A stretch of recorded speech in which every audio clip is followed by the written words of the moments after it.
अग्निवीर परीक्षेची तयारी करत आहात तर आजचा व्हिडिओ तुमच्यासाठी खूपच महत्त्वाचा आहे, कारण आज आपण सॅम्पल पेपर क्रमांक 2 मधील सर्व गणिताचे प्रश्न पाहणार आहोत. पहा तर मग काय दिले या ठिकाणी बघा. पहिला प्रश्न काय दिलाय, लसावी म्हणजेच काय एलसीएम लसावी विचारतील किंवा एलसीएम विचारतील. काय करायचं, दिलेल्या संख्या पहिल्यांदा लिहून घ्यायच्या. किती, 20, 40, 60 आणि 80 दिलेल्या संख्या लिहून घ्यायच्या आणि या पद्धतीने आकायचं, म्हणजे आपल्याला सोडवायला सोपं जातं. बघा, ह्या संख्या लिहून घेतल्यानंतर करायचं काय, ह्या सर्व संख्यांना भाग जाणारी संख्या कोणती ही आपण ह्या ठिकाणी लिहायची. ह्या सर्व संख्यांना कितीनं भाग जातो, तर 10 भाग जातो. तुम्हाला कळेल बघा, 10 भाग जातो. 10 दोन्ही 20, 10 चोक 40, 10 सक्क 60, 10 आठे 80. ओके, आता पुढच्या स्टेपला परत ह्या चारीच्या चारी संख्यांना कितीनं भाग जातो का बघूया आपण. तर जातो, इथे दिसतोय आपल्याला 2 भाग जातो. मग परत पुन्हा 2 भागवला. बे के बे, बे दोन्ही 4, बे त्रिक 6 आणि बे चोक 8.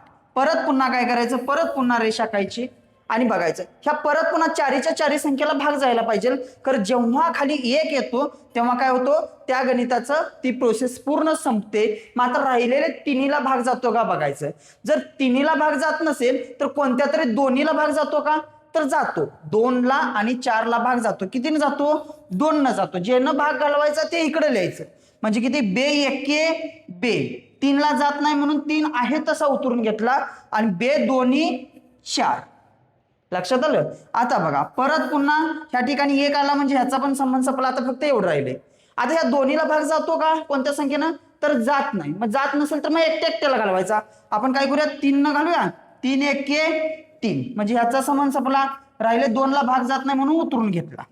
नेक्स्ट नंतर खाली बघा, परत पुन्हा 2 भाग घालूया. बे एके बे म्हणजे इथं पण 1 संपला.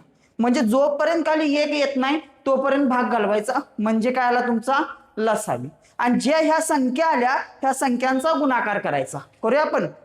10 दोन्ही 20, 20 दोन्ही 40, 40 त्रिक 4 त्रिकम 12, 120, 120 गुणिले 2 म्हणजे किती झालं, 240. 120 गुणिले 2 करत बसायचं नाही. 100 आणि 100 200 आणि 20 आणि 20 40 म्हणजे किती आलं, 240. याचं उत्तर आलं 240. ऑप्शन क्रमांक बघा किती, ऑप्शन क्रमांक 1च आहे, 240. लक्षात आला. पहिला लसावी काढा. नेक्स्ट पुढचा प्रश्न बघा. एका परीक्षेत 10 विद्यार्थ्यांचे गुण दिले आहेत. काय दिले, 10 विद्यार्थ्यांचे हे गुण दिले आहेत. तर त्यांची सरासरी किती. सरासरी काढताना काय करायचं असतं, दिलेल्या जेवढ्या संख्या आहेत त्या सगळ्या संख्यांची बेरीज करायची आणि भागिले जेवढ्या संख्या असतील तेवढ्यानं भागायचं.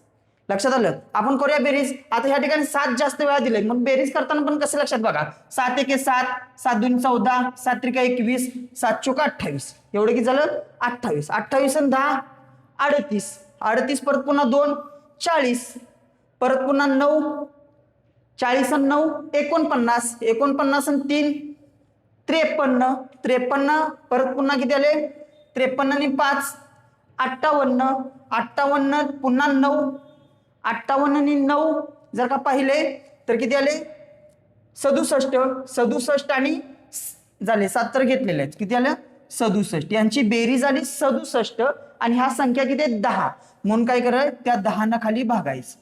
आता हे जर का भाग जात असेल तर घालवायचा आणि भाग जर का जात नसेल तर शक्यतो 10ची जर का पट आली, 10 येऊन दे, 100 येऊन दे किंवा 1000 येऊन दे, तर अशा वेळेला भाग घालवताना काय करायचं, 1 वरती जेवढ्या शून्य आहेत तेवढं दशांश चिन्ह काय करायचं, उजवीकडून डावीकडे सरकवायचं. 1 वरती किती शून्य आहेत, 1च शून्य आहे म्हणून 1 घर उजवीकडून सोडायचं आणि दशांश चिन्ह द्यायचं. म्हणजे किती आलं उत्तर, 6.7 आहे का, 6.7 ऑप्शन क्रमांक 4. लक्षात आलं मित्रांनो. सरासरी म्हणजे काय, दिलेल्या अंकांची बेरीज करायची भागिले जेवढ्या संख्या आहेत. किती संख्या इथे दिल्यात, 10 संख्या भागिले 10 केले. नेक्स्ट पुढचं गणित बघा. काय दिलेलं आहे, बोडोमास. बोडोमास वरचं गणित आहे. त्याला मराठीत कसं म्हणायचं, कंचे भागू बेव. म्हणा माझ्या मागणं, कंचे भागू बेव. काय, कंचे भागू बेव म्हणजे कंचे म्हणजे पहिला कंस सोडवायचा, त्यानंतर चाचीचे संबंधवाला कंचे भा गु, भा म्हणजे भागाकार, गु म्हणजे गुणाकार, बे, बे म्हणजे बेरीज आणि व म्हणजे वजाबाकी. कंचे भागू बेव. लक्षात आलं. आता ह्या ठिकाणी बघायचं आपण काय करूया, कंस सगळं दिल्यात त्यामुळे पहिला कंस सोडूया. ठीक आहे. तर बघा हा मोठा कंस आहे, ह्या कंसाचं उत्तर आपल्याला काढायचंय. काय दिलंय, एक वजाबाकी दिल्या आणि एक बेरीज दिल्या. बोडो मासमध्ये बेरीज वजाबाकीचे दोन नियम कायम लक्षात ठेवायचे. समान चिन्हांची बेरीज उत्तराला समान चिन्ह आणि भिन्न चिन्हांची वजाबाकी उत्तराला मोठ्या संख्येत चिन्ह. म्हणा एकदा माझ्या बरोबर, समान चिन्हांची बेरीज उत्तराला समान चिन्ह, भिन्न चिन्हांची वजाबाकी उत्तराला मोठ्या संख्येत चिन्ह. मग आता मला सांगा इथं काय भिन्न चिन्ह आहेत, मग भिन्न चिन्हांची काय करायची, वजाबाकी. वजाबाकी किती आली यांची, 7तून 3 गेले 4 राहिले. उत्तराला कोणतं चिन्ह येणार, मोठ्या संख्येचं म्हणजे कोणतं, अधिक चिन्ह. कोणतं आलं, अधिक चिन्ह. अधिक चिन्ह लिहिलं तरी चालतंय, नाही लिहिलं तरी चालतं. ओके. आता ह्या ठिकाणी किती दिले, -4. आणि जेव्हा कंसाच्या बाहेर कोणतंच चिन्ह नसतं तेव्हा द्यायचं असतं गुणाकाराचं चिन्ह. कंसाच्या बाहेर कोणतंच चिन्ह जर का नसेल तर कोणतं चिन्ह द्यायचं, गुणाकाराचं चिन्ह. आता बघा ह्या दोन कंसाच्या मध्ये अधिक चिन्ह आहे म्हणून आहे तसं अधिक चिन्ह घेतलं. परत पुन्हा बघा पुढे बघा, -2 आहे तसं -2 घेतलं, या ठिकाणी घेतलं मी. परत पुन्हा काय दिलं, हा कंस सोडूया आपण, -2 - 1 म्हणजे 2 मधून 1 गेला, किती राहिला, 1 राहिला. किती राहिला, 1 राहिला. आता कंसाच्या बाहेर चिन्ह नाही म्हणजे कोणतं चिन्ह द्यायचं, गुणाकाराचं चिन्ह द्यायचं. लक्षात आलं तुम्हाला. आता बघा सोडूया आपण. आता कंचे भागू बेवनुसार पहिल्यांदा आता काय सोडवायला ना, कंस तर संपलं. मग आता काय आला, भागाकार किंवा गुणाकार. भागाकार ह्यात दिलेला नाही, मग काय दिलं आपण, गुणाकार. मग गुणाकार कुठं आहे, ह्या ठिकाणी एक गुणाकार आहे आणि ह्या ठिकाणी एक गुणाकार आहे. ओके. आता ह्यांचा गुणाकार किती आला, 4 × 4 तर किती आला, 4 × 4 = 16. किती आला, 16. मग 16 ह्या ठिकाणी दिलं. आणि गुणाकार करताना त्यामध्ये नियम लक्षात ठेवताना लक्षात ठेवायचं, जर एकदा वजा आलं तर उत्तर वजा येतं, जर 2 वेळा वजा आलं तर उत्तर अधिक येतं, जर 3 वेळा वजा आलं तर वजा येतं, 4 वेळा आलं तर अधिक येतं. लक्षात आलं तुम्हाला. मग आता ह्या ठिकाणी किती वेळा वजा आहे, तर वजा एकदाच आहे म्हणून उत्तर काय येणार, 4 × 4 = 16 आणि त्याला येणार चिन्ह कोणतं, वजा. परत पुन्हा बघा इथं गुणाकाराचं चिन्ह आहे, बे एके बे, बे एके बे म्हणजे 2, ह्याचं चिन्ह कोणतं येणार, वजा. का तर एकदा वजा आहे. दोघांच्या मध्ये चिन्ह कोणतं, अधिक. आता बघा हे सोडवत असताना मी तुम्हाला मगाशीच नियम सांगितला बेरीज वजाबाकीचा, काय, समान चिन्हांची बेरीज उत्तराला समान चिन्ह, भिन्न चिन्हांची वजाबाकी उत्तराला मोठ्या संख्येत चिन्ह. परत एकदा म्हणा, समान चिन्हांची बेरीज उत्तराला समान चिन्ह, भिन्न चिन्हांची वजाबाकी उत्तराला मोठ्या संख्येत चिन्ह. बघा मग आता समान चिन्हांची बेरीज किती आली, -16 आणि -2 आहे म्हणजे समान चिन्हांची बेरीज 16 आणि 2 18. किती आलं, 18. उत्तराला काय सांगितलंय, समान चिन्ह. समान चिन्ह म्हणजे कोणतं, वजा चिन्ह आहे. ते उत्तर काय आलं तुमचं, -18 आहे का ऑप्शन मध्ये, -18. बघा ह्या ठिकाणी काय, -18. कन्सेप्ट मित्रांनो तुमची क्लिअर असणं गरजेचं आहे. चला नेक्स्ट, बोडोमाचा संपला. त्यानंतर बघा, सोनाली दरमहा 45,000 रुपये कमवते व ती 25,000 खर्च करते. म्हणजे काय सांगितल्या, सोनाली दरमहा 45,000 रुपये कमवत्या, खर्च किती करत्या, 25,000 रुपये खर्च करते. ठीक आहे, करून दे तिकडे. नेक्स्ट, उरलेली रक्कम दरमहा बचत करते. म्हणजे ती काय करते, गणित नीट समजून घ्या. सोनाली 45,000 रुपये मिळवते आणि त्याच्यातलं 25,000 रुपये खर्च करते आणि राहिलेली रक्कम काय करते, बचत करते. तर त्यांनी काय दिले, त्याच्या उत्पन्नाचे आणि बचतीचे गुणोत्तर किती. आता त्याचं उत्पन्न माहित पाहिजे आपल्याला. उत्पन्न किती दिले त्यांनी, 45,000 रुपये काय दिले त्यांनी, उत्पन्न दिले. आणि बचत किती करते, जर 25,000, 45,000 मधलं 25,000 रुपये ती काय करते, खर्च करते. म्हणजे 45 मधलं 25 गेलं तर राहिले किती, 20,000. बघा 45 समजा तुमच्याकडे 45,000 आहेत, त्यातले 20,000 रुपये तुम्ही जर का, त्यातलं जर का 25,000 तुम्ही जर का खर्च केले तर तुमच्याकडे राहणार किती, 20,000. ती तुम्ही बचत केली. असं सोनालीनं बचत केल्या म्हणून सांगितलं. किती, 20,000 रुपये बचत केली. म्हणजे ह्या ठिकाणी काय दिलं, उत्पन्न दिलं आणि ह्या ठिकाणी काय दिलं, बचत दिलं. आता त्यांचं गुणोत्तर काढायचंय. आता जेव्हा हे गुणोत्तर काढायचं असते तेव्हा काय करायचं, ह्या दोन्ही संख्येला संक्षिप्त करायचं म्हणजे लहानात लहान करायचं. म्हणजे ह्या दोन्ही संख्येला कितीनं भाग जातोय ते बघायचं. बघूया आपण, इकडे किती, 3 शून्य आहेत, हे 3 शून्य घालू, तसेच इकडचे पण 3 शून्य घालू. ओके. आता ह्या संख्येला पण कितीनं भाग जातोय बघूया आपण. कितीनं भाग जातोय सांगा, 45ला 5 भाग जातोय, 5 9 45 आणि 5 चोक 20 किती आलं 9 4. पुन्हा एकदा सांगतो, इकडचे 3 शून्य गेले म्हणून पलीकडचे पण 3 शून्य घालवले. त्यानंतर राहिले 45, इथं राहिले 20. त्या दोन्ही पण संख्येला कितीनं भाग जातोय त्या संख्येनं भाग घालवायचा. त्या दोन्ही संख्येला 5 न भाग जातोय म्हणजे किती 5 9 45 आणि 5 चोक 20 म्हणजे किती आलं 9 4. आहे का ऑप्शन मध्ये? ऑप्शन क्रमांक 3. त्यांचं गुणोत्तर काय 9 4.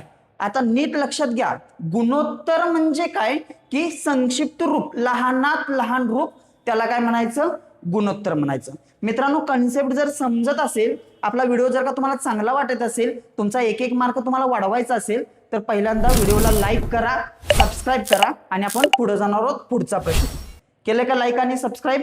चला पुढचा प्रश्न, खालीलपैकी कोणते पर्याय एकमेकांशी समतुल्य नाहीत? प्रश्न नीट वाचा, ह्या ठिकाणी काय दिलंय नाहीत दिले. आता ही कन्सेप्ट सोडवताना एकदम सोपी आहे, अजिबात घाबरायचं नाही. कसलंही गणित आलं तर अजिबात घाबरायचं नाही. बघा काय दिलंय 5%. काय दिलंय 5%. आता टक्के म्हणजे काय? टक्केचा अर्थ भागिले 100. कन्सेप्ट नीट बघा, 5 ला 5 लिहिलं, टक्के म्हणजे काय भागिले 100 म्हणजे इथं भागिले 100 करूया बरोबर. ह्याचं उत्तर किती यायला पाहिजे? हे यायला पाहिजे. हे किती आहे 1/20. ह्याचं उत्तर 1/20 येतंय का आपण बघूया. आलं तर समजायचं हे बरोबर आहे. आणि त्यांनी काय सांगितले समतुल्य नाही म्हणजे समान नाही म्हणजे येणारं उत्तर बरोबर नाही असा त्यांचा म्हणण्याचा उद्देश आहे. बघूया आता काय करूया, ह्याला भाग घालवायचा. ह्याला 5 न जातो, 5 1 5, 5 2 10, वरचा 0 आहे तसा किती आलं 1/20. 1/20 आहे का? आहे. म्हणजे हे उत्तर काय बरोबर आहे. त्यांनी सांगितले चुकीचं. बघा नेक्स्ट पुढचं काय दिलंय 20%. हे तर लिहू 20%. टक्के म्हणजे किती भागिले 100. वरचा 1 शून्य गेला, खालचा 1 शून्य गेला, असा भाग घालवायचा असतोय. परत ना बे एके बे, बे पंचे 10 म्हणजे किती आलं 1/5. आहे का इथं 1/5 म्हणजे हे 1/5 हेही उत्तर बरोबर आहे त्यांचं म्हणजे हेही बरोबर आहे. नेक्स्ट तिसरा काय दिलाय 30% आणि 2/5. बघूया 30%चं उत्तर 2/5 येते का? बघा 30% म्हणजे किती भागिले 100. आता करायचं काय, वरचा 1 शून्य गेला, खालचा 1 शून्य गेला. बघा आता भाग जातो का या दोन्हीला कशानं? तर जात नाही म्हणजे उत्तर किती आलं तुमचं 3/10. मग 3/10 आहे का इथं? नाही, इथं किती दिले 2/5 म्हणजे हे तुमचं फायनली उत्तर आलं. म्हणजे काय सांगितलं समान नाही, हे समान आहे, हे समान आहे, हे समान नाही. तुम्हाला प्रॅक्टिससाठी करायचं असेल तर पुढचं गणित करा. जर तुम्हाला पुढे जायचं असेल अशा वेळेला काय करायचं, उत्तर आलं की लगेच पुढे जायचं, थांबत बसायचं नाही कारण तुमचा वेळ वाचतो. तरीच देखील प्रॅक्टिससाठी आपण हे आहे का समतुल्य पाहूया. सांगा आता हे तुम्ही सांगायचंय मला. सांगा 60% म्हणजे कसं लिहू? 60% म्हणजे काय लिहायचं भागिले 100. नेहमी लक्षात ठेवा टक्के म्हणजे भागिले 100. बघा टक्के, हे टक्के लिहिलं, वरच्या शून्याला खालचा शून्य गेला. आता वरती कितीनं भाग जातोय खाली वरती? तर 2 न जातोय. 2च्या पाड्यात दोन्ही संख्या आहेत. बे त्रिक 6, बे पंचे 10 म्हणजे किती आलं 3/5. आले का बघा 3/5. 3/5 येतं म्हणजे हेही तुमचं बरोबर आहे. म्हणजे ह्याच्यातलं कोणतं चुकीचं आहे? तर हे चुकीचं आहे. म्हणजे ह्याच्याशी ह्याचा संबंध समान नाही. हे समान आहे, हे समान आहे, हे समान आहे, हे समान नाही. लक्षात आलं? म्हणजे बघा तुम्हाला कन्सेप्ट क्लिअर असणं गरजेचं आहे, शब्दांचा अर्थ समजणं गरजेचं आहे. चला नेक्स्ट बघूया आपण. नेक्स्ट काय दिलंय 3/7 आणि 24 ए, तर ए बरोबर किती? नीट लक्ष द्या, खूप फसवा प्रश्न आहे. कारण काय हे तुम्हाला बघितल्या सोपं वाटेल, मात्र हा जर का बुद्धिमत्तेतला प्रश्न असता तर ह्याचा अर्थ काय होतो, जसा संबंध 3चा 700 आहे तसाच संबंध 24चा 100 आहे असा अर्थ असतो. ह्याचा अर्थ काय? तर ह्याचा अर्थ काय? तर जसा संबंध 3चा 700 आहे तसाच संबंध 24चा 100 आहे. हे बुद्धिमत्तेत असतं, मात्र गणितात तसं नसतं. गणितात कसं असतं, ह्या दोघांचा गुणाकार तो ह्या दोघांच्या गुणाकारा एवढा असतो. हे गणितातला आहे. म्हणजे ASB तर BC असं हे त्याचा फॉर्म्युला आहे. फॉर्म्युला लक्षात ठेवायचा नाही. फक्त काय करायचं, ह्या पद्धतीनं आलं तर काढायचं कसं, वरच्या संख्या ज्या आहेत त्या वरच्या संख्या वरती लिहायच्या. 3 × A आणि खाली काय लिहिणार आहात तुम्ही 7 गुणुले 24 हे सोडवायचं. भाग किती जातोय बघा 3 1 3 3 8 24 वरती काय ई आहे खाली काय करायला 7 गुणुले 8 राहिलं 7 ते 8 56 56 आहे का उत्तर 7 ते 8 56 ऑप्शन क्रमांक 1. नीट लक्षात आलं. बुद्धिमत्तेत काय करायचा असा संबंध असतो दोघांचा मात्र गणितात काय असतो पहिल्याचा शेवटच्याची आणि दुसऱ्याचा लगेच तिसऱ्याची असा संबंध असतो. चला हे समजलं असेल तर पुढे जाऊया आपण. काय दिलंय 2200 रुपयाचे 5% दराने 5 वर्षाचे सरळ व्याज किती. मित्रांनो तुम्हाला सरळ व्याज आणि चक्रव्याढ व्याज ह्याच्यावरती गणित असतं. सरळ व्याज आणि चक्रव्याढ व्याज ह्याच्यावरती गणित असतात. बघा सरळ व्याज सोडवताना काय करायचं मदक भागिले 100 द क भागिले 100 करायचं. भागिले किती करायचं 100 करायचं. तुम्ही मदक म्हणा कदम म्हणा जे तुम्हाला सोपं जाईल ते म्हणा. आता म्हणजे काय मुद्दल. मुद्दल किती दिले तिने 2200 रुपये. मुद्दल किती दिलाय तिने 2200 रुपये. दर किती दिलाय दर बघा दर नेहमी दराला टक्के लावलं जातं. काय लावलं जातं टक्के. दर किती दिलाय तिने 5%. किती दिलाय 5. द क म्हणजे काय कालावधी. कालावधी किती दिलाय 5 वर्ष. लक्षात आलं. जर वर्षामध्ये दिला असेल तर सरळ 5 घ्यायचं ठीक आहे. आणि जर महिन्यामध्ये दिला असेल नीट लक्षात ठेवा महिन्यामध्ये दिला असेल तर महिन्यावरती घ्यायचं खाली 12 घ्यायचं. आणि जर दिवसामध्ये दिला असेल तर दिवस वरती घ्यायचं खाली 365 द्यायचं. हे तर काय वर्षामध्ये दिलाय त्याच्यामुळे काय टेन्शनच राहिलेलं नाही. बघा भागिले 100 करूया आपण. भागिले 100. आता हा भाग घालवताना कसा घालवायचा खालच्या संख्येनं वरच्या संख्येला घालवायचा. म्हणजेच खालची 2 शून्य घालवलीत त्याला वरची 2 शून्य गेलीत आपली. आता वरती किती राहिलं 22 गुणुले 5 गुणुले 5 ठीक आहे. सोडूया आपण 5 5 25 गुणुले 22 करूया आपण. म्हणजे किती 22 गुणुले 25. हा गुणाकार बघा पाडे पाठ असणं गरजेचंच आहे. 25 दोन्ही 50 50 अशी शून्य इथे लिहायचा ह्याच्याला 5 गेले. परत पुन्हा 25 दोन्ही 50 50 आणि हे 5 मिळवले किती झाले 55. किती झाले 55. म्हणजे तुमचं उत्तर किती आलं 550 आहे का 550. ऑप्शन क्रमांक 4 मध्ये 550. आता ह्या ठिकाणी सरळ व्याज विचारलंय. जर रास विचारली असती तर मुद्दल त्यामध्ये ऍड केली असते. आपण विषयानुसार जेव्हा बघतोय तेव्हा आपण ते डिटेलमध्ये पाहू. मी जितकं तुम्हाला सांगता येईल तितकं तुम्हाला मी डिटेलमध्ये सांगत आहे. चला मित्रांनो पुढे जाऊ आपण.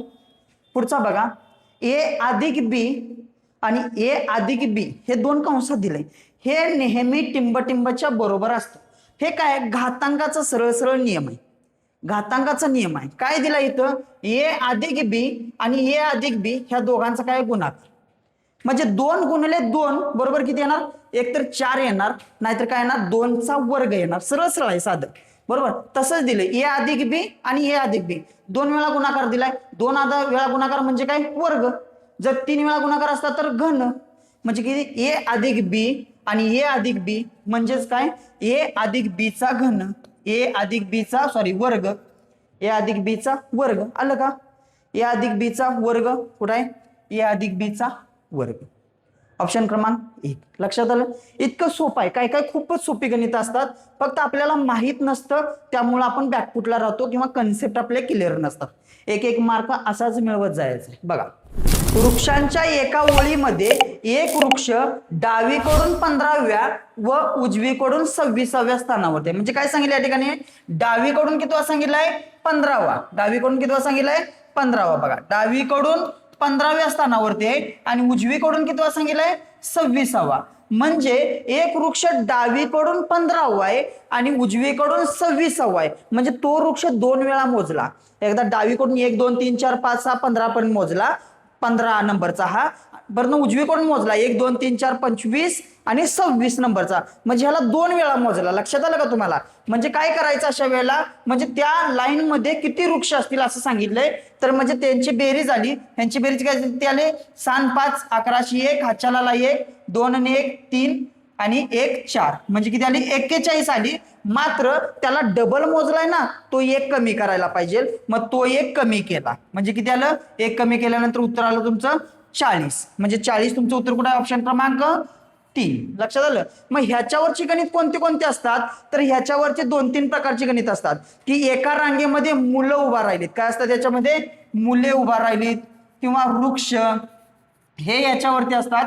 मग ते कसे असतात डावीकडून 14वा उजवीकडून 30वा किंवा वरून खालून असे देतील. वरून 4 नंबरला आहे खालून 9 नंबरला आहे म्हणजे त्याला 2 वेळा मोजला जातो. काय काय देतील एकतरी डावीकडून देतील किंवा काय देतील डावीकडून उजवीकडून किंवा वरून आणि खालून ह्या पद्धतीचे ह्याच्यावरचे प्रश्न असतात. लक्षात आलं. खूप सोपं आहे. खूप म्हणजे खूप सोपं आहे. नेक्स्ट बघा पुढचा प्रश्न.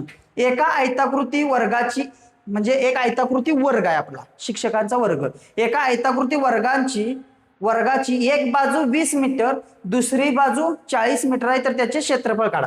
काय काढायचं इथं क्षेत्रफळ काढायचं. दोनच विचारतील. एक तर क्षेत्रफळ काढा म्हणतील नाहीतर काय म्हणतील की परिमिती काढा. बघा मी तुम्हाला दोन्हीही सांगतो.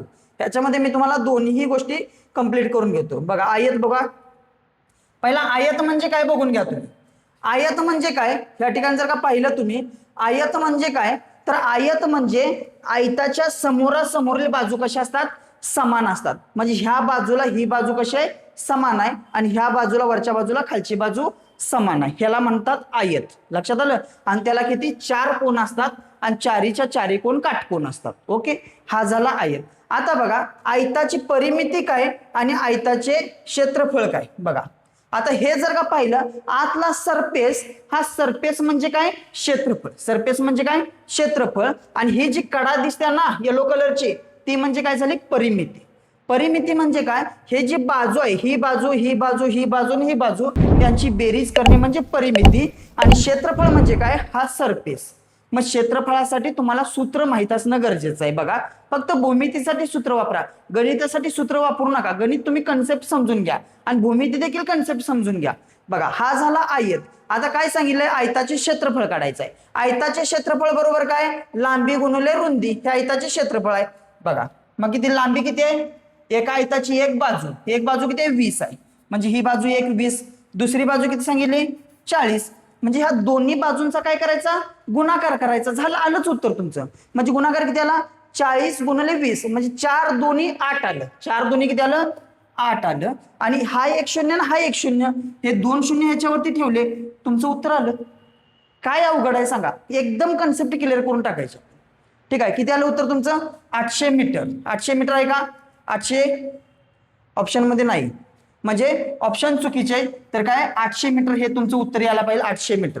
लक्षात आलं. बघा मी पुन्हा एकदा सांगतो क्षेत्रफळ म्हणजे काय ह्या दोन्ही बाजूंचा गुणाकार म्हणजे काय आलं क्षेत्रफळ. आणि परिमिती जर का विचारलं असतं किती आले असते ही बाजू 40 म्हणजे ही बाजू 40 ही बाजू 20 म्हणजे ही पण बाजू किती आली असती 20 आली असते. आणि या सगळ्या बाजूंची बेरीज म्हणजे आली असती परिमिती. मी दोन्ही कन्सेप्ट तुम्हाला सांगितल्या. क्षेत्रफळ म्हणजे काय लांबी गुणिले रुंदी हे झालं क्षेत्रफळ आणि परिमिती म्हणजे काय चारी कडांची बेरीज. मग परिमिती किती येणार 40 आणि 20 60 आणि हे 60 60 आणि 60 120 परिमिती किती येणार 120 मीटर ही परिमिती येणार. लक्षात आलं. आणि क्षेत्रफळ किती येणार क्षेत्रफळ 800 मीटर पर स्क्वेअर म्हणजे क्षेत्रफळाला चौ सेमी लावलं जातं. म्हणजे चौ हा शब्द लावला जातो किंवा वर्ग हा शब्द लावला जातो क्षेत्रफळाला. लक्षात आलं 800 metre per square 800 metre square. चला नेक्स्ट पुढचं पाहू आपण. समोरासमोरचे कोण नेहमी टिंबटिंब असतात. बघा हा देखील कन्सेप्टवरचा प्रश्न आहे. बघा भूमितीचा समोरासमोरचे कोण नेहमी कसे असतात टिंबटिंब असतात दिले त्यांनी. ठीक आहे. आता बघा मी या ठिकाणी 2 समांतर रेषा काढतो. काय करतो मी या ठिकाणी 2 समांतर रेषा या काढल्या. ओके चला ह्या 2 समांतर रेषांना छेदणारी मी एक छेदिका काढली. काय केलं एक छेदिका काढली. बघा ही एक रेषा झाली ही दुसरी रेषा झाली. ह्या 2 समांतर रेषाला छेदणारे काय केले मी एक छेदिका काढली. आता नीट लक्ष द्या हा जो कोन आहे ह्या कोनाचा बरोबर विरुद्ध साईडचा हा कोन आहे. लक्षात आलं. म्हणजे जेवढा हा कोन असतो तेवढाच हा कोन असतो. ह्याला म्हणायचं विरुद्ध कोन. ह्याला काय म्हणायचं विरुद्ध कोन. म्हणजे हा समजा 120 अंशाचा असेल तर हा देखील किती असणार आहे 120 अंशाचा असणार आहे. म्हणजे हा झाला विरुद्ध कोन. आणि हा समजा आपण घेऊ हा किती 60 अंशाचा घेऊ, किती घेऊ 60 अंशाचा. हा जर का 60चा असेल तर हा देखील किती असणार आहे 60चाच असणार आहे. लक्षात आलं. म्हणजे याच्या विरुद्ध कोणता हा, याच्या विरुद्ध कोणता हा. आता तुम्ही मला सांगायचा हा कोण घेतला मी ए, हा घेतला कोण बी, हा घेतला मी सी आणि हा घेतला मी डी. आता एच्या विरुद्ध कोण कोणता बी, उत्तर तुमचं बरोबर आहे. आणि सी च्या विरुद्ध कोणता सांगा डी, हेही उत्तर बरोबर आहे. म्हणजे जेवढा कोण एवढा असणार तेवढाच हा पण असणार आहे. समजलं तुम्हाला. ह्याला म्हणायचं विरुद्ध कोण, ह्याला काय म्हणायचं विरुद्ध कोण. मग विरुद्ध कोण कसे असतात समान. म्हणजेच याचा अर्थ काय दिला इथं समोरासमोरचे कोण, म्हणजेच काय झाले हे समोरासमोरचे कोण म्हणजे विरुद्ध कोण झाले. कोणते झाले विरुद्ध कोण. मग विरुद्ध कोण कसे असतात नेहमी समान असतात. एक तरी समान ऑप्शन देतील किंवा एकरूप देतील, समान देतील किंवा एकरूप. आहे का समान समान ओके. किंवा काय देतील तिथं एकरूप, किंवा काय देतील एकरूप. दोन्हीपैकी एक ऑप्शन देतील. लक्षात आलं. ह्याला म्हणायचं विरुद्ध कोण, ह्याला काय म्हणायचं विरुद्ध कोण. परत बघा ह्याला म्हणायचं संगत कोण, परत ह्याला आणि ह्याला झेड प्रमाणे असतात त्याला म्हणतात व्युत्क्रम कोण. त्याच्यामुळे सगळेच कोण तुम्हाला माहित असणं गरजेचं आहे. जर पुढच्या टेस्टमध्ये पुढच्या मॉडेल क्वेश्चन पेपरमध्ये जर ह्याच्यावरचा पुढचा प्रश्न आला तर ते देखील आपण पाहणार आहोत. चला नेक्स्ट पुढचा प्रश्न. एक सम अष्टभुजाची परिमिती 6400 मीटर आहे. म्हणजे काय सांगितले काय सांगितले सम अष्टभुजाची म्हणजे काय 8 बाजूंचा एक आहे, एक अष्टभुजाकृती ठोकळा आहे. बघा 8 बाजूंचा आहे. किती बाजू आहेत 8, 1 2 3 4 5 त्यानंतर 6 7 आणि 8, ह्या 8 बाजू आहेत. आणि काय सांगितलंय 8ही बाजू कशा आहेत समान आहेत.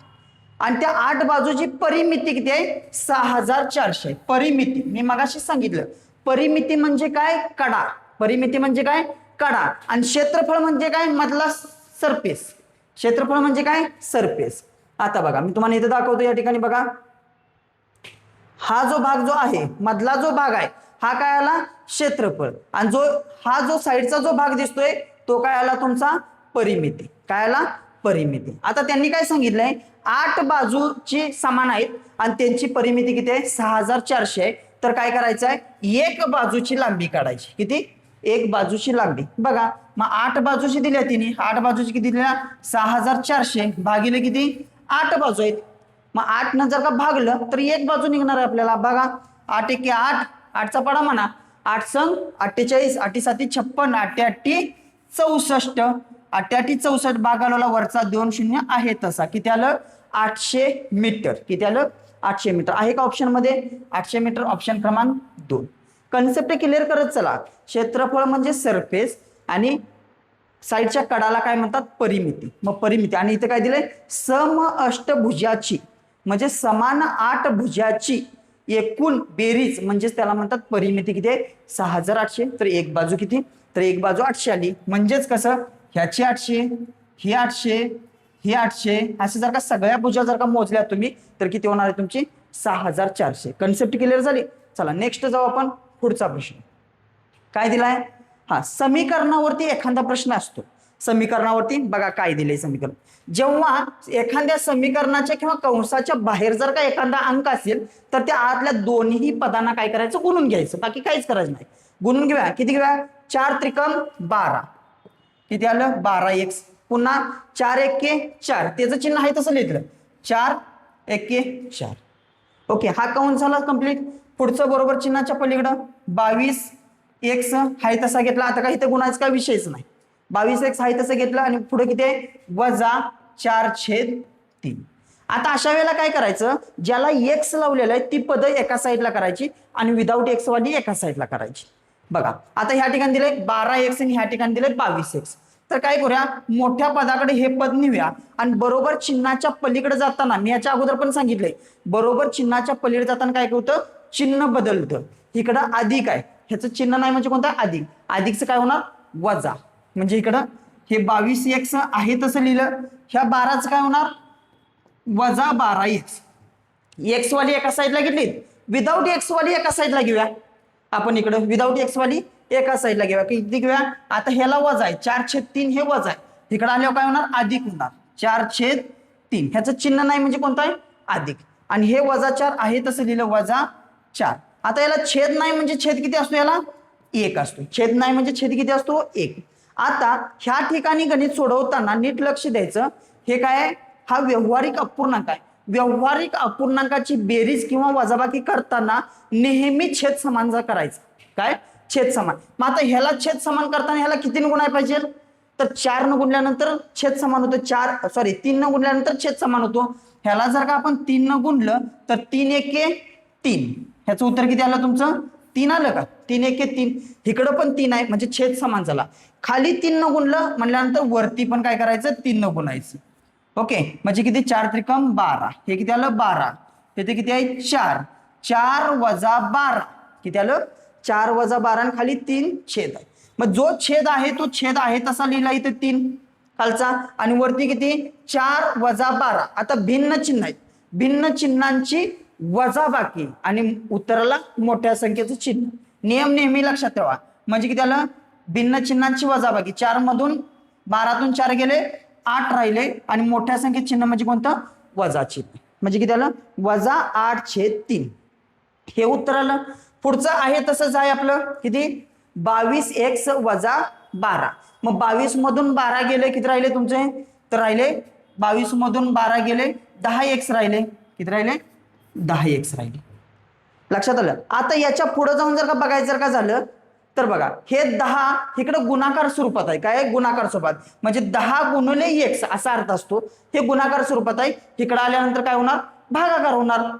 म्हणजे बघा काय येणार, इकडे x हा असा राहिला तर इकडे किती राहणार, 8/3 गुणिले 10. म्हणजे काय होणार, हे x वरती ह्याला छेद 1 असतो म्हणजे तो गुणाकार स्वरूपात. इकडे आल्यावर काय होणार, खाली भागाकारला येणार.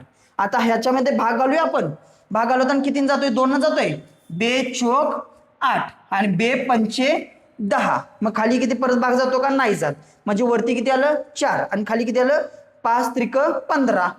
खाली किती आलं आपलं, 15 आलं. खाली किती आलं, 15 आणि वरती किती आलं, 4. म्हणजे 4/15.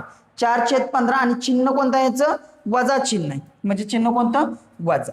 लक्षात आलं बघा, 4/15 वजा 4/15. ऑप्शन क्रमांक 1. म्हणजे ह्या ठिकाणी तुम्हाला खूप फसवण्याचा प्रयत्न केलाय, कारण चिन्हामध्ये पण तुम्हाला फसवण्याचा प्रयत्न केलाय. खरं बऱ्यापैकी चिन्ह जे आहेत ते वजा दिलेले आहेत, त्याच्यामुळे तुम्ही फसवू शकणार नाही असं मला वाटतंय. लक्षात आलं की मी पुन्हा एकदा सांगतो, बाहेरच्या संख्येना आतल्या संख्येना गुणून घ्यायचं. त्यानंतर काय करायचं, जी x वाले ती एका साईडला घ्यायची, विदाऊट x वाली एका साईडला घ्यायची. आता ह्या ठिकाणी अपूर्णांक दिला, व्यावहारिक अपूर्णांक जर का असेल तर बेरीज वजाबाकी करताना पाया समान करायचा. ओके, हे आल्यानंतर परत काय केलं, हे x वरती आहे 10, ते इकडे आलं, खाली आलं. हा भागाकार करायचा, जो गुणाकार आला ते तुमचं फायनल उत्तर आलं. समजलं. चला नेक्स्ट, चला पुढचं काय दिले. रमाने 3 परीक्षामध्ये, रमाने काय केले, 3 परीक्षामध्ये गुण मिळवले. किती, 60 40 70 गुण मिळवले. पळा, ठीक आहे. जर या परीक्षेचे भारांक अनुक्रमे 25 25 व 50% असे असतील तर तिचे अंतिम गुण किती. बघा खूप सोपं आहे, वाचल्यानंतर तुम्हाला खूप अवघड वाटेल, मात्र सोडवायचं कसं बघा. हे तर काय सांगितलं, हे गुण मिळवल्यात आणि त्याचं काय दिलं, भारांक. भारांक म्हणजे काय, वेटेज. वेटेज म्हणजे काय, त्याची व्हॅल्यू. त्याची काय, व्हॅल्यू. म्हणजे बघा किती दिल्या त्यांनी. आता ह्या परीक्षेत किती गुण मिळाले त्यानं, 60 गुण मिळवल्यात, बरोबर. आता 60चं किंमत किती, म्हणजे त्याचं व्हॅल्यू किती, भारांक किती, म्हणजेच वेटेज किती, म्हणजे त्याचं मूल्य किती आहे. किती आहे, 25%. ह्याचं महत्व किती धरलंय, फक्त 25%. 60 मिळवून दे किंवा किती मिळवून दे, ह्याचं महत्व किती दिलंय, 25%. मग 60चे 25%, टक्के म्हणजे भागिले 100. नेहमी लक्षात ठेवा. हा भाग घालूया, खालच्या शून्याला हा वरचा शून्य गेला, ह्याला छेद नसतो, 1 असतो. ह्याला काय छेद नाही म्हणजे 1 असतो. खालच्या शून्याला वरचा 1 शून्य गेला. पुन्हा भाग किती जातो, 5 न. 5 25, 5 दोन्ही 10. परत पुन्हा ह्या 2 ने ह्या 6ला भाग जातो बघा, 2 एके 2, 2 त्रिक 6. आता खाली काय राहिलं का, काहीच राहिलं नाही. वरती किती राहिलं, 3 गुणिले 5 म्हणजे 5 त्रिक किती, 15. 5 त्रिक किती, 15. पहिलं समजलं. सेम दुसरं, 40चे किती सांगितले, 25%. 40चं मूल्य किती सांगितले, 40 मार्क पडल्यात आणि त्याचं मूल्य किती सांगितले, 25%. त्याचं पण 25%, टक्के म्हणजे भागिले 100. वरचा 1 शून्य गेला, वरचा 1 शून्य गेला, खालचा 1 शून्य गेला. पुन्हा भाग घालवा, कितीने जातोय 5 न जातोय, 5 5 25, 5 दोन्ही 10, ह्या 2 न इकडे जातोय भाग, बे एके बे, बे दोन्ही 4, म्हणजे किती राहिलं वरती 2 गुणुले 5, 5 दोन्ही 10, इथे किती आलं तुमच्या याचं मूल्य किती आलं 10, ह्याचं मूल्य 15, ह्याचं मूल्य 10, आणि पुन्हा किती सांगितले 70 गुण, किती सांगितले 70, ह्याचंही काढा तुम्ही, किती टक्के सांगितले याचं 50%, ह्याचं मूल्य किती धरलंय 50%, 50%, टक्के म्हणजे भागिले 100, वरचा एक शून्य गेला, खालचा एक शून्य गेला, इकडचा एक खालचा शून्य गेला, इकडचा वरचा शून्य गेला, वरती किती राहिलं 7 गुणिले 5, 7 5 35, किती आलं 35. आता बघा 5 आणि 5 10 शून्य, हातच्याला 1, 3 आणि 1 4, 5 आणि 6, किती आलं उत्तर तुमचं 60, आहे का 60 ऑप्शन क्रमांक 4, आलं का नाही उत्तर. बघा नेक्स्ट पुढचं गणित, खूप सोपी काय काय गणित आहेत. आता ह्या ठिकाणी काय दिलंय की चुकीचे विधान आहे, म्हणजे याच्यापैकी चुकीचे विधान सांगितले. आता निश्चित अंतरासाठी वेळ आणि वेग व्यस्त प्रमाणात. आता बघा ह्या ठिकाणी कन्सेप्च्युअल प्रश्न आहे, खरं ह्याच्यासाठी मी तुम्हाला ट्रिक्स सांगतो. बघा काय ट्रिक्स आहे, बघा ह्या ठिकाणी व्यस्त प्रमाण, ह्या ठिकाणी व्यस्त प्रमाण, ह्या ठिकाणी सरळ प्रमाण, ह्या ठिकाणी सरळ प्रमाण. फसवताना तुम्हाला ह्याच ठिकाणी फसवलं जातं, लक्षात आलं. आता एक नेहमी लक्षात ठेवायचं, वेळ वेग अंतर मध्ये लक्षात ठेवायचं, एका साईडला वेळ आणि वेग ह्यांचा काय असतो गुणाकार असतो, तेव्हा अंतर निघतं, हे एका साईडला असतं. आणि दुसऱ्या साईडला काय असतं अंतर, ह्या अंतरला भागिले काय असतं, एक तरी वेळ असतो किंवा वेग असतो, दोन्हीपैकी एक काहीतरी असतं, दोन्हीपैकी एक काहीतरी असतं. जर असं जर का असेल, जर असं भागाकार स्वरूपात म्हणजे अशा जर का ह्या दोन संख्यांचं जर का दिला असेल तर नेहमी ठेवायचं समप्रमाण असतं. काय असतं या ठिकाणी समप्रमाण, सम देतील किंवा काय देतील सरळ देतील, दोन्हीपैकी एक देतील.